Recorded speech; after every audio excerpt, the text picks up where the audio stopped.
نو نن و دیرشم درس ده او دا د رسیداتو متعلق ده او نن یو رسید په څه ترتیب سره جوړ شو نو موږ جوړ کوو نو هغه به انشاءالله تشریح کیږي. یو رسید په اداري چارو کې مخته راځي کله چې موږ چاته یو مکتوب ورکوو او بیا هغې نه یو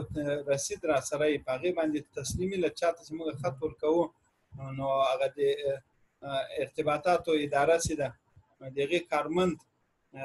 دا رسید ورسره یا د رسیداتو کتاب ورسره په هغه کې تسلیمي اخلي نو دې ته رسیداتو کتاب ویل کېږي. دا ډېر ضروري امر وي او یو دوم رسید وي هغه په مالي چارو کې کله څوک چاته پیسې ورکوي باید یو رسید ته واخلي. نو نن موږ هغه موضوع نه ده، موږ دغه په اداري چارو کې کله چې یو کس یو مکتوب چاته ورکوي او د هغه مکتوب تسلیمي اخلي نو دا تسلیمي به څنګه اخیستل کېږي هغې لپاره څه کول پکار دی. نو زه د هغې لپاره یو جدول جوړول غواړي. دلته زه فرض مثال زه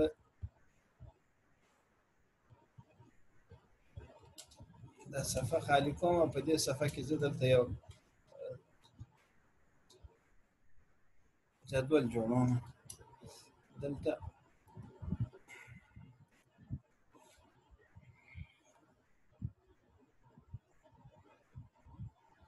زه فرضاً ما دلته جدول ذهن کې ده هغې کې 12 خانې پکار دي. دلته تقریبا 12 دا کلیک تاسې کله دلته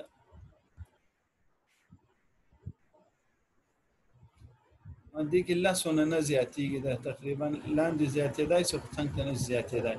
نو موږ به انزرټ ټیبل ته لاړ شو او دلته به ورته وایو چې کالمونه ماته 10 راکړه 11 12 کالمونه او راګانې راته 3 راکړه او نو فکس کالم ویټ ورکوو ورته ټوله صفحه به ونیسي او یا موږ مخکې ویلی و چې موږ لیکنې مطابق هم دغه کولی شو. نو هغې لپاره یو خو دا ده موږ تاسو مخکې دا خبره کړې وه کله یو جدول جوړوو بره د هیډینګ یا د عنوان لپاره پکار د لیک ځای پرېږدو ځکه اوس ما پرې نه ښودل نو دلته عنوان لپاره پاس زما فاصله پکار ده کرسر دلته باید راشي هغه نه راځي. هغې لپاره موږ تاسو ویلي وو چې کله په لی آوټ کې به دلته ولاړ شو او دلته به سپلیټ ټیبل به ورته وایو. ټیبل چې ورته وویل د سپلیټ ټیبل دا ټیبل یې کته وغورځول نو اوس به موږ دلته لیکو د کمیسون نوم به لیکو فرضاً رسم الخط زه بدل کړم فرضاً نارنج رسم الخط او هغه هم 14 سایز کې هیډینګ لپاره بهتر ده. فرضاً یو کمیسون نوم ولیکو بیا هغه اداري نوم ولیکو ریاست ته څه شي ریاست ته همداسې کمیسون نوم ولیکل څو اداري نوم شعبې نوم لیکل کېږي چې کومې شعبې له طرفه یا دا لیکل کېږي او بله فرضاً کتاب مخ لیکل کېږي څوم مخ ده دلته هغه به لیکل دا بیا ترتیب یو سړی په خپله خوښه ترتیب ورکولی شي چې دا مخ عنوان چېرته راشي او تا کال لیکل کېږي یا میاشت ولیکل شي کال فرضاً داسې ولیکل سور میاشت یا د شوال میاشت او کال دا 1401 داسې لیکل کېږي. نو دا پورته دا به د خپل لزومدید مطابق دا لیکل کېږي هغه کوم چې یو چاته لازم او ضروري ښکاره شولو مدیریت یا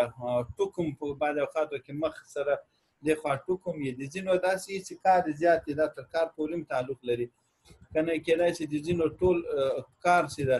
هغه په یو ټوکي سره یا په یو مخ کې راغونډ شي چا یو ټوکي چا بیا 2-3 ټوکه جلدونو ته خبره ورسېږي مکتوبونه ډېر ساده وي په هر تقدیر او په سر کې یو عنوان ورکو فرضاً دا د رسیداتو کتاب ده که موږ دلته سر کې ولیکو چې د رسیداتو کتاب دا بهتر خبره ده. دا سر کې موږ تاسو هیډینګ ورته ورکو دا به لږ غټ کو رسیداتو کتاب یا نفسي رسید هم ولیکل شي او لاندې بیا د خپل لزومدید مطابق من هغه ولیکل شو ریاست او شعبه او یا بل داسې معلومات چې تاسو ته مناسب کاري شي ولیکل چې هغه دلته لیکل غواړي د خپل ادارې متعلق. بیا دلته لاندې ځو نو لاندې دا 3 خانې تاسو دا قسم خانې جوړول لږ مشکل موږ غواړو دلته لاندې لیکلی د نمبر او دا بلکې زه لیکم تاریخ او شعبه دا مو لیکل دا یو مکتوب ده د کوم مکتوب شوبې نه صادر شوی ده په کوم تاریخ او نمبر یې څه ده دې بر عنوان موږ ورکوو دا درې خانې دي د درې خانو نه به یوه خانه جوړه کړو او بیا به د خپل درس ته لاړ شو او دلته لی اوټ کې ورته وایي دا سیلونه سره یو مرج سیلونه سره یو کړل دلته ورته ولیکو مکتوب دا مکتوب عنوان د لاندې تفصیل نمبر تاریخ او شعبه ده بیا هم داسې دوه خطونه ده دا سره یو کوو او د دې لاندې بیا لیکلو یو لیږونکی ده او بل چاته ورلیږل کېږي وصولونکی نو موږ لیکو مرسل او مرسل الی دا مو لیکل دا دومه دغه شولو او دریم دا ده چې موږ ورسره ولیکو تعداد دې خواته به یو عنوان ورکړو دا هم بیا کله ناکله ځینې په یو دفتر کې بعض شیانو ته ضرورت نه وي نو لیکلو ته هم ضرورت بیا نه وي مکتوب شو او بیا دې خواته ولیکو دا مکتوب آیا ضمائم لري که نه ضمیمه لري که نه ضمیمه دا مو لیکل شو بیا دا اوس موږ دا خط چاته ورکوو دا حکومي ادارې له طرفه خط لیږل شوی ده فرضاً دا خط چې د رسیداتو کتاب چې څوک وړي نو هغه به طبعا خپل دا مکتوب به د دوی او مرسل به طبعا دوی یا د دوی اداره به مرسل الیه به دغه کس د دغه اداره به دا چاته چې موږ مکتوب ورکوو نو دلته به ولیکو تسلیمونکی اول به دا درې خطونه دلته لکه مکتوب او مخکې یو کو سره نو دلته به ورته ولیکو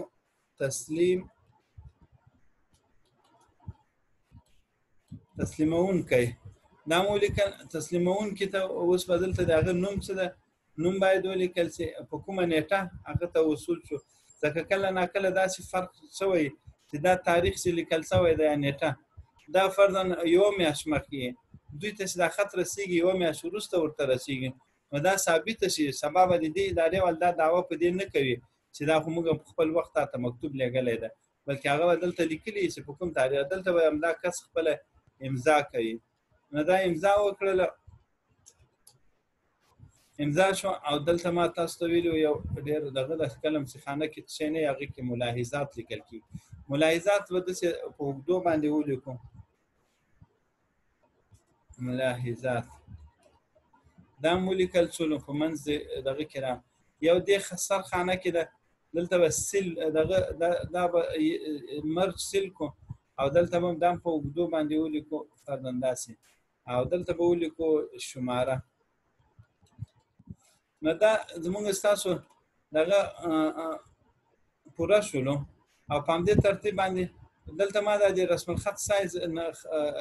لږ غټ لیکلی ده دونه ډبل ته هم ضرورت نشته ده که دا ویل کېږي دا هم لږ وړوکی کوو دا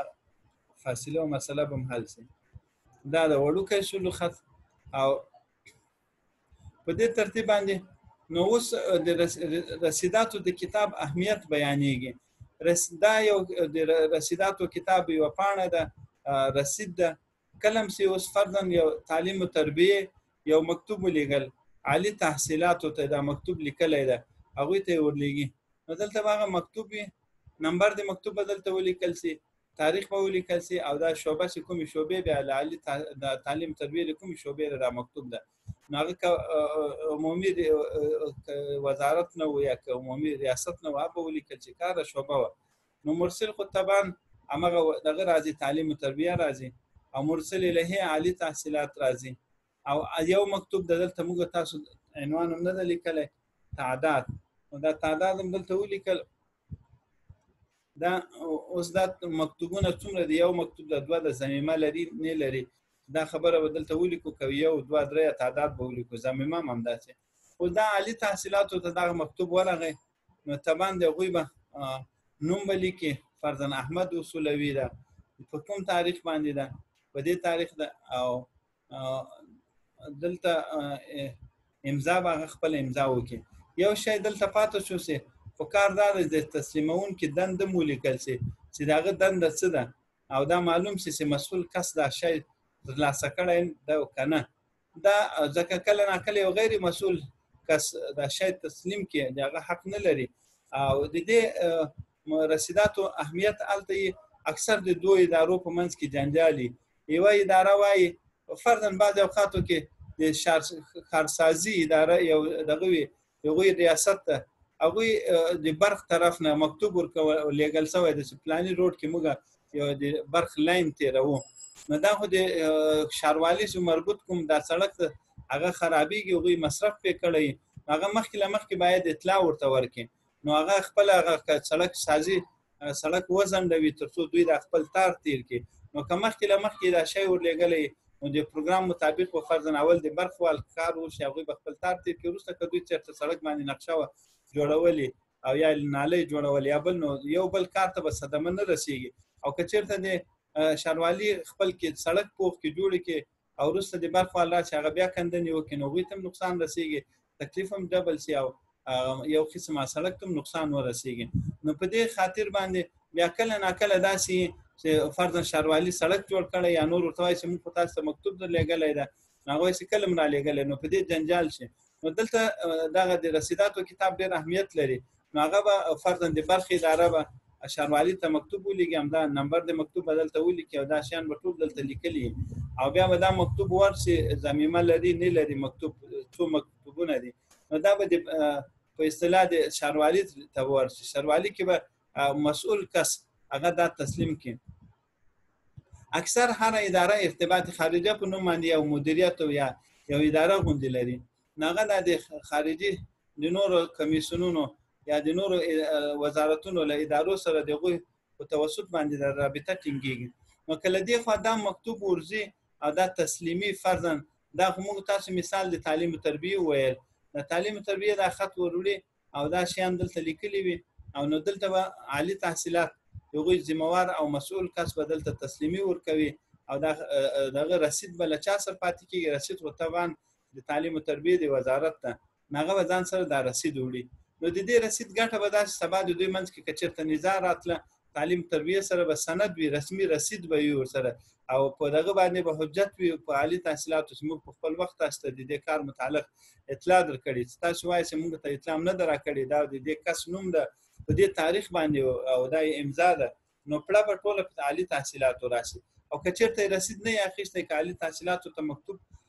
ورغلی هم یې نو تعلیم تربیه باندې ملامتي راځي وایي تا ولې تا موږ ته خط نه ده رالیږی هغه چې که ډېر قرانونه ورته وکړي قسمونه ورته وباسي قسمونه نه منل کېږي ځکه دلته شفاهي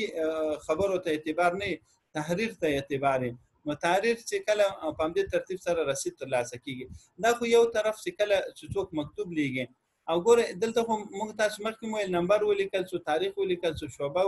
ولیکل شو مرسل او مرسل له ولیکل شو دا مکتوب که مختلف مکتوبونه وي فرضاً دلته 15 مکتوبونه مختلف عناوین ولري نو بیا د دې په ځای چې دلته ته یو مکتوب ورته ورکړې او دلته ولیکې تعداد 15 مکتوبه او نو دا بیا صحیح طریقه کار نه ده دا په هغه صورت کې دلته ته تعداد د مکتوبونه لیکلی شي چې فرضاً یوه صادرې لاندې نو بیا که ته مختلف مکتوبونه فرضاً تحصیلات عالي ته ورلیږې او هلته مختلفو دغو بیا مدیریتونو ته ضرورت وي او ټول باید خبر وي داسې یو ترتیب جوړ وي نو بیا تعداد د مکتوبونو دلته لیکي او که چېرته تعلیم تربیه د نمبر صدور نمبر مختلف وي متعدد وي دلته یو لسم نمبر بل 12 14 نو بیا به هغه مسلسل دلته لیکي 11 12 14 شل 22 دا به دلته په دې رسیداتو کې لیکي نو بیا چې کله دا ټول د عالي تحصیلاتو نو بس بیا به هغوی ته ورشي یو به ته نوم هم ولیکي او د یو لپاره به امضا واخیستل نوم ته طبعا ایزن او نیټه به هماغسې او ټولو ته به امضا واخیستل شي چې دا ټول مکتوبونه دوی ته ورسېدو نو بیا بهتر طریقه یې دا ده او یو خبره بل هم یاد ساتئ اکثر چې مکتوب لیږل کېږي که تاسو لیدلي مکتوب په دغه کې پاکټ کې پټ وي نو که اوس پاکټ باندې بیا اصولا دا ده چې دا د مکتوب نمبر او تاریخ د پاکټ له پاسه مو لیکل شي او مرسل الیه مو لیکل شي او مرسل خو ځکه له پاکټ معلومیږي اکثر ادارو خپل پاکټونه چاپ کړي ای باندې لیکلي فرضاً د عالي تعلیم تربیه وزارت یا تعلیم تربیه کمیسیون لیکل شوی او نو دا نمبر او تاریخ لیکل د پاکټ له پاسه ضرور دی که تاسو وایئ چې څه ضرور ده دا خو ځکه دا کس تسلیمونکی ده هغه سره دومره صلاحیت نه وي چې دا خط خلاص کړي او ویې ګوري له منځه مکتوب ولیکي هغه باید له پاسه مکتوب دا نمبر لیکل شوی او هغه ته یې ثابته کړي که کله ناکله دا نمبر فرضاً په مکتوب په پاکټ باندې نه لیکل شوی او دلته موږ په هغه نه تسلیمي واخلو د نن یو موضوع لپاسم د بل موضوع د بل مکتوب تسلیمي واخیسته، نو دا هم یو قسم د دوه ادارو په منځ کې غلط فهمي را پیدا کیږي. نو هغې لپاره بهتر دا ده که تعلیم تربیه مکتوب لیږي باید د مکتوب لپاسه دغه مکتوب نمبر لیکل شوی، تاریخ لیکل شوی، د خپل ادارې نوم خو په باندې لیکل شوی چې دوی مرسل دي، او مرسل له خو خامخا هغه د فرضاً لیکلي د عالی تحصیلاتو ریاست او یا وزارت هغوی ته لیکل شوی ده. مکتوب دلته که ضمیمت شي خو ټیکمار کې دغه لګیږي، تعداد لیکل کیږي، او دلته به نو اوس هغه د عالی تحصیلاتو چاته مخاطب شوی ده د هغوی د ذمہوار کس نوم به ولیکل شي، نیټه به ولیکل شي. دا خو یو طرفه مسله خو حل شوله. اوس دلته فرضاً دا احمد نومیږي،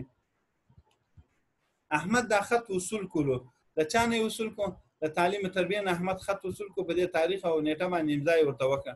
اوس احمد ته مختلف ادارو نه خطونه راځي، نو احمد باید په کور کې یو همدغسې د رسیداتو کتاب ولري د خپلو معلوماتو لپاره. احمد خو د خارجه روابطو مسؤل کس ده یا دغه ادارې کارمند ده یا ریاست یا د مدیریت کارمند ده، نو احمد به راپاڅېږي همدغسې یو کتاب به خلاص کې په هغې به د نن ورځې تاریخ ولیکي. احمد ته څومره مکتوبونه دلته د تسلیمي ورته ورکړله هماغه خط به راخلي همدلته به لیکي، نو دلته به بیا دی لیکي د همدې خط نمبر به لیکي دا فلانۍ ادارې رالیږلی دی د دوی